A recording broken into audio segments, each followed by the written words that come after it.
और इसको मैं चाकुल से बनाने वाली हूँ। बहुत ही ज़्यादा लूज कर दिया, तो टोन कर देने से क्या होता है ना, करके थोड़ा सा लाइटर इफेक्ट में जहाँ पे हमारा फोकस है उस पार्ट पे थोड़ी सी डिटेलिंग ऐड कर स्ट्रोक्स लगा रही हूँ। उसकी क्वालिटी बहुत ही ज़्यादा अच्छी होनी चाहिए, यूज़ नहीं करेंगे क्योंकि इसमें एक एक स्ट्रोक्स जो होते हैं वो विजिबल होते हैं। ये लाइंस को स्ट्रॉन्ग बनाने के लिए आपको किस तरीके से पेंसिल को होल्ड करना है, हमारे जो फंडामेंटल्स हैं उसके ऊपर पकड़ हमारी बहुत ज़्यादा स्ट्रॉन्ग होनी चाहिए, क्योंकि आप लूजली चीज़ों को एक बार में डालो और उसको थोड़ा बहुत हल्का इम्प्रेशन डाल के आप उसको वहीं छोड़।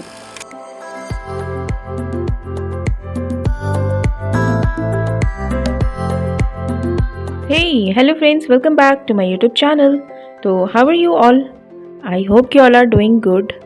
तो चलिए आज का लेसन स्टार्ट करते हैं। तो जैसा कि आपने थंबनेल में देख लिया होगा कि आज मैं एक पोर्ट्रेट बनाने वाली हूँ। ओल्ड मैन का पोर्ट्रेट होगा ये, और इसको मैं चाकुल से बनाने वाली हूँ बहुत ही ज़्यादा लूजली। तो इस वर्क को स्टार्ट करने से पहले मैं थोड़ा सा मटेरियल के बारे में बता देती हूँ कि इसमें मैंने जो यूज़ किया है वो विलो चारकोल यूज़ किया है। विलो चारकोल की जो स्टिक आती है उसको यूज़ किया है मैंने, और एक ब्लेंडिंग स्टम्प यूज़ किया है, ठीक है। और एक स्पंज है जो कि लार्जर एरिया में ब्लेंड करने में बहुत ज़्यादा यूज़फुल होता है, वो स्पंज मैंने यूज़ किया है, और नीडेबल इरेजर यूज़ किया है। तो बहुत ही ज़्यादा कम मटेरियल्स यूज़ करके मैंने ये वर्क बनाया है, ठीक है। तो मटेरियल्स के ऊपर हमें ज़्यादा फोकस नहीं करना है। जितनी मटेरियल जो मटेरियल आपके साथ अवेलेबल है उस मटेरियल से भी आप बना सकते हैं। तो मिनिमम आपको विलो चारकोल की ज़रूरत पड़ेगी, और इरेजर, नीडेबल इरेजर की यूज़ करनी होगी, और ब्लेंडिंग स्टम्प, ठीक है। तो चारकोल के जो पाउडर होते हैं उसको भी यूज़ किया है। तो जो चारकोल है, जो विलो चारकोल है, उसको भी आप सैंड पेपर से रब करके उससे जो पाउडर निकलेगा उस पाउडर को भी आप यूज़ कर सकते हैं। तो आपको चारकोल पाउडर अलग से खरीदने की ज़रूरत नहीं है, ठीक है। तो जो मैं पेंसिल यूज़ करती हूँ उसको भी जब हम सैंड पेपर पे रब करके उसको शार्प करने के लिए जो रब करते हैं तो उससे जो हमें पाउडर निकलता है वो पाउडर भी आप यूज़ कर सकते हैं, ठीक है। तो आप देख सकते हैं यहाँ पे सबसे पहले जो चारकोल पाउडर था वो उसको मैंने यूज़ किया स्पंज के साथ, और स्पंज से मैंने उस पूरे पेपर को थोड़ा सा टोन कर दिया। तो टोन कर देने से क्या होता है ना, पहले कि जो हमारे वर्क में जो वैल्यू होती है उसको समझने में थोड़ा ईजी हो जाता है कि हम उसमें वाइट में तो आप थोड़ा भी लाइट टोन नहीं कर सकते, लेकिन जब पेपर पहले से टोन किया रहता है तो उसमें जहाँ पे भी आप वो लाइट दिखाना है तो उस एरिया को आप वहाँ पे रब करके थोड़ा सा लाइटर इफेक्ट डाल सकते हैं। तो जो लाइट, जिस पोर्शन पे लाइट आता है उसको आप वहाँ पे शो कर पाते हैं इजीली, ठीक है। तो थोड़ा इजी हो जाता है हमें वैल्यू को अपने वर्क में वैल्यू निकालने में, ठीक है। वैल्यू निकालने कहने का मतलब कि डार्क और लाइट में जो डिफरेंस क्रिएट हम करते हैं उस चीज़ को समझने में थोड़ा इजी हो जाता है। तो जो प्रोसेस मैंने बताया है, प्रोसेस वही है, सेम, ठीक है। इससे पहले क्या करना है, हमें लाइट के डायरेक्शन को देखना है कि लाइट किस डायरेक्शन से आ रही है, और जो हमारा हेड है उसके एंगल को देखना है, और लाइट के डायरेक्शन को देख के जो लाइट और शेडो फैमिली है उन दोनों के बीच में डिफरेंस क्रिएट करना है, ठीक है। तो जो शेडो पार्ट है वहाँ पे मैं लंबे लंबे बोल्ड स्ट्रोक्स में, आप देख सकते हैं बहुत ज़्यादा लूजली स्टिक से मैं मेजर एरिया को यहाँ पे शेड ऐड कर रही हूँ, ठीक है। और यहाँ पे आपको एक चीज़ ध्यान रखना है कि ये वर्क चूँकि लूजली हम यहाँ पे कर रहे हैं, तो लूजली कहने का मतलब कि आपको सिर्फ इम्प्रेशन कैप्चर करने के ऊपर फोकस करना है। कुछ पार्ट जो हमारा फोकल पॉइंट होगा, जैसे फेस का आई है, अगर हम एक्सप्रेशन कैच करना चाहते हैं तो आई पे हमारा फोकस होगा। तो कुछ एरिया में जहाँ पे हमारा फोकस है उस पार्ट पे थोड़ी सी डिटेलिंग ऐड करेंगे, और बाकी एरिया को बहुत ज़्यादा लूजली हम इम्प्रेशन ऐड करके छोड़ देंगे, ठीक है। उसमें ज़्यादा डिटेलिंग ऐड नहीं करेंगे। तो स्टार्टिंग में भी इनिशियली जिस पोर्शन पे हमें डिटेलिंग ऐड नहीं करनी है वहाँ पे जो मैं स्ट्रोक्स डाल रही हूँ वो ऐसे ही रहेगा, क्योंकि हम तो इस एरिया पे ज़्यादा वर्क करेंगे नहीं। तो आपको इस पोर्शन पे भी अपने स्ट्रोक्स जो भी आप लगा रहे हैं, जो भी मैं यहाँ पे स्ट्रोक्स लगा रही हूँ उसकी क्वालिटी बहुत ही ज़्यादा अच्छी होनी चाहिए, क्योंकि हम यहाँ पे किसी भी पार्ट पे ब्लेंडिंग यूज़ नहीं करेंगे, क्योंकि इसमें एक एक स्ट्रोक्स जो होते हैं वो विजिबल होते हैं, ठीक है, क्लियर होते हैं और कॉन्फिडेंट होने चाहिए, ठीक है। तो आपको अपने स्ट्रोक्स की क्वालिटी को बहुत ज़्यादा अच्छी रखनी है, बहुत ज़्यादा स्ट्रेंथ दिखना चाहिए कि हाँ एक अच्छी क्वालिटी आ रही है, कॉन्फिडेंस आ रहा है स्ट्रोक्स में, ठीक है। तो मैंने पहले भी बताया कि जो भी हम वर्क बनाते हैं उसको हम सिंपल अपने सिंगल लाइंस के थ्रू ही बनाते हैं, सिंगल लाइंस के थ्रू हम पूरे वर्क को बनाते हैं। तो हमारी लाइन की क्वालिटी बहुत ही ज़्यादा अच्छी होनी चाहिए। तो तो लाइन की क्वालिटी को इम्प्रूव करने के लिए आप रैपिड स्केचेस कर सकते हैं। जो रैपिड स्केचिंग का जो सीरीज़ मैंने बनाई थी वो प्लेलिस्ट में भी एडेड है, तो आप वहाँ पे भी जा सकते हैं कि अपनी लाइंस को स्ट्रॉन्ग बनाने के लिए आपको किस तरीके से पेंसिल को होल्ड करना है और किस तरीके से पेंसिल को शार्प करनी है। बहुत सारी चीज़ें मैंने बताई है, किस तरीके से किस मोशन में चलाना है, किस तरीके से उसमें क्या स्पीड होनी चाहिए, अपने जो भी आप लाइंस ऐड कर रहे हैं उन सारी चीज़ों के ऊपर बहुत ही ज़्यादा मैंने डिटेल में बताया है। तो सबसे बड़ी चीज़ होती है कि हमारे हैंड पे हमारा कंट्रोल है कि नहीं, ठीक है। तो जब हम पेंसिल के साथ अपनी लाइन की क्वालिटी के ऊपर वर्क करते हैं, तो जब हम बिलो चार्कोल करते हैं या फिर कुछ भी वर्क करते हैं, ब्रश यूज़ करते हैं, तो वही मोशन तो हमारा वहाँ पे भी होगा। जब हम पेंसिल यूज़ कर रहे हैं, ब्रश यूज़ कर रहे हैं, बिलो चारकोल यूज़ कर रहे हैं, मैटर ये नहीं करता कि आप क्या मटेरियल यूज़ कर रहे हैं, मैटर ये करता है कि आप अपने हैंड को किस स्पीड में, किस मोशन में चला रहे हैं। मतलब हैंड पे हमारा कंट्रोल होना चाहिए, तभी हम लाइन के ऊपर कंट्रोल कर पाएंगे और अपनी लाइन की क्वालिटी को स्ट्रॉन्ग बना पाएंगे, ठीक है। तो रैपिड स्केचेस वाला जो भी सीरीज़ है, जो प्लेलिस्ट है, वो आप एक बार जाकर जरूर से देखना अगर आप अपनी लाइन की क्वालिटी को स्ट्रॉन्ग बनाना चाहते हैं तो, ठीक है। तो यहाँ पे आप देख सकते हैं, मैं यहाँ पे आइज़ के ऊपर वर्क कर रही हूँ, तो यहाँ पे भी जो भी स्ट्रोक्स मैं लगा रही हूँ वो उसको ज़्यादा ब्लेंड नहीं कर रही हूँ, ठीक है। अगर मैं यहाँ पे इरेज़र यूज़ कर रही हूँ, उसको शेड को लाइट कर रही हूँ, तो आप देख सकते हैं यहाँ पे थोड़ा सा मैं उसको ब्लेंड कर रही हूँ और बहुत ज़्यादा उसको ब्लेंड नहीं कर रही हूँ, उसके इफ़ेक्ट को वैसे ही छोड़ दे रही हूँ, ठीक है, मतलब जस्ट एज ए इम्प्रेशन, ठीक है। तो आप देख सकते हैं इसी तरीके से आपको भी वर्क करना है। तो इस वर्क को करने के लिए हमारे जो फंडामेंटल्स हैं उसके ऊपर पकड़ हमारी बहुत ज़्यादा स्ट्रॉन्ग होनी चाहिए, क्योंकि इसमें जो भी स्ट्रोक्स हम डाल रहे हैं वो विजिबल होंगे, है ना। तो आपको पहले से पता होनी चाहिए कि कहाँ पे लाइट ऐड करना है, कहाँ पे डार्क ऐड करना है, कौन सी वैल्यू कहाँ पे आएगी, है ना। वो सारी चीज़ें आपको पहले से पता होनी चाहिए, ठीक है। तभी आप लूजली चीज़ों को एक बार में डालो और उसको थोड़ा बहुत हल्का इम्प्रेशन डाल के आप उसको वहीं छोड़ दो, ठीक है। आपको बहुत ज़्यादा ब्लेंड नहीं करना है कि हाँ चलो ब्लेंड कर देते हैं, फिर उसके बाद चलो थोड़ा सा कम हो गया तो उसको मिटा के बार बार उसी को ठीक करने में लगे हैं। आपको इतना नहीं करना है, ठीक है। बहुत ज़्यादा लूजली चीज़ों को अप्लाई करना है और उसको जस्ट एज ए इम्प्रेशन डाल के वैसे ही छोड़ देना है, बहुत ज़्यादा लूज स्ट्रोक्स के साथ, ठीक है।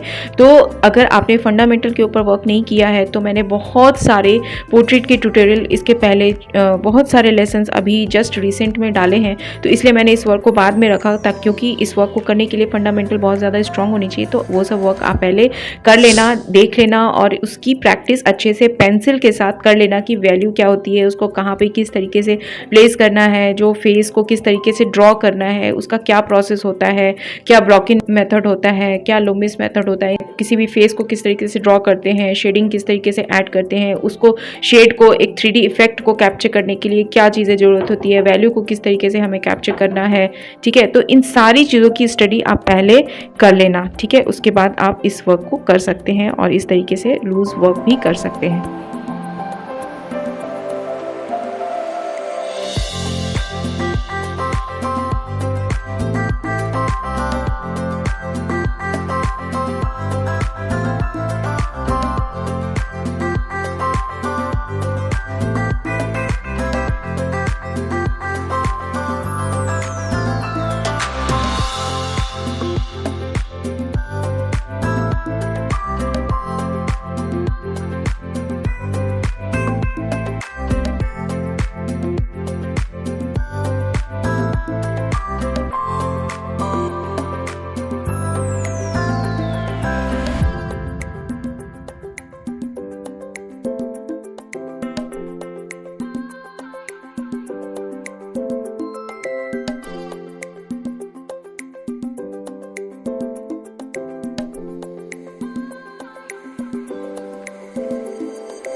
तो फ्रेंड्स, आई होप कि आपको आज का लेसन अच्छा लगा हो, तो आप मुझे कमेंट में लिखकर ज़रूर बताना। और कोई भी जो विलो चारकोल है या फिर कुछ भी अगर मटेरियल से रिलेटेड प्रॉब्लम है या कुछ भी अगर डाउट है, तो आप मुझसे बेझिझक कमेंट में पूछ सकते हैं। और आप मुझे कमेंट में ज़रूर से बताना कि आपको ये वर्क कैसा लगा, ठीक है? क्योंकि मुझे इस टाइप के इम्प्रेशन वाले वर्क बहुत पसंद आते हैं, है ना। और मुझे मतलब मेरे वर्क में थोड़ी सी लूज़ इफ़ेक्ट अच्छी लगती है। इम्प्रेशनिस्टिक स्टाइल जिसको हम बोलते हैं, वो मुझे बहुत ज़्यादा अट्रैक्ट करता है ना। तो इसी तरीके के वर्क मुझे पसंद है। तो आप भी बताना मुझे आपको कैसे वर्क अच्छे लगते हैं और किस टाइप के वर्क आपको पसंद आते हैं, ठीक है? किस टाइप से आप वर्क करना चाहते हैं, ठीक है? तो इस तरीके से आप भी अगर ऐसे वर्क आपको अच्छे लगते हैं तो आप भी कर सकते हैं, कोई प्रॉब्लम नहीं है। बट हाँ, एक चीज़ याद रखना कि आपको अपने फंडामेंटल के ऊपर पहले अच्छे से वर्क कर लेना है, किसी भी स्ट्रक्चर की स्टडी कर लेनी है। डिफरेंट जो हमारा 3D नेचुरल जो भी फॉर्म होता है उसकी स्टडी आपको अच्छे से कर लेनी है। जैसे अगर आप पोर्ट्रेट बना रहे हैं तो पोर्ट्रेट की जो स्ट्रक्चर की स्टडी है वो आपको अच्छे से कर लेनी है, ठीक है?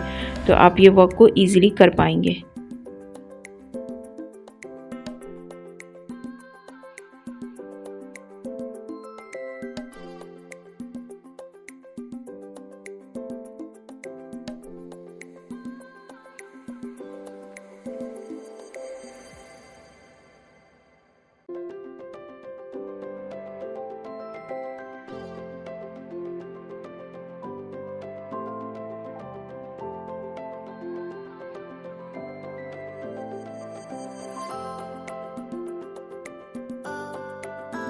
और फ्रेंड्स, आप मुझे ये भी बताना कि अगर आपको इस टाइप के और भी ज़्यादा ट्यूटोरियल वीडियो चाहिए, जैसे चारकोल के ऊपर, चारकोल से हम इस तरीके से लूज़ इफ़ेक्ट को कैप्चर करते हुए किसी पोर्ट्रेट को किस तरीके से बनाना है, अगर इस टाइप की वीडियो चाहिए तो भी आप मुझे बता सकते हैं बेझिझक कमेंट में, ठीक है?